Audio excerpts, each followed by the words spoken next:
গত রবিবার মিষ্টি মেয়ে আধেয়ার জন্মদিনে আমাদের ছিল ইনভিটেশন। আমার ক্লাস 9-এর ইংলিশের 50% নাম্বারকে গ্র্যাজুয়েশনের 80% নাম্বারে পৌঁছে দেওয়ার সম্পূর্ণ ক্রেডিট যে দাদার মানে আমার ইংলিশ টিচার, অনুষ্ঠানটা ছিল তারই ভাগ্নির। কেক পকোড়ার পর্ব মিটিয়ে এবার চলো মেনুতে কি কি আছে দেখে নিই। সবার প্রথমেই পাতে চলে আসলো গরম গরম ফিশ ফ্রাই। বহুদিন কোনো অনুষ্ঠান বাড়িতে আমি এত সুন্দর ফিশ ফ্রাই খাইনি। উপরের কোটিংটা যতটা পাতলা, ভেতরের মাছটা ততটাই ফ্রেশ, আর ভেতরে গন্ধরাজ লেবুর হালকা একটা স্মেল দিয়ে ব্যাপারটা পুরো ফাটাফাটি। এরপরেই পাতে চলে আসলো সাদা ভাত আর দই কাতলা।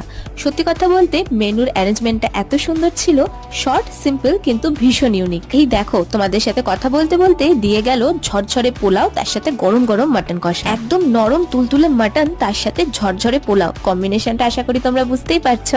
রিপিটে মাটন না নিলে কি আর ফুড ব্লগার হলাম। যাই হোক, শেষ পাতে ছিল চাটনি, পাঁপড়, মিষ্টি, আইসক্রিম, পান।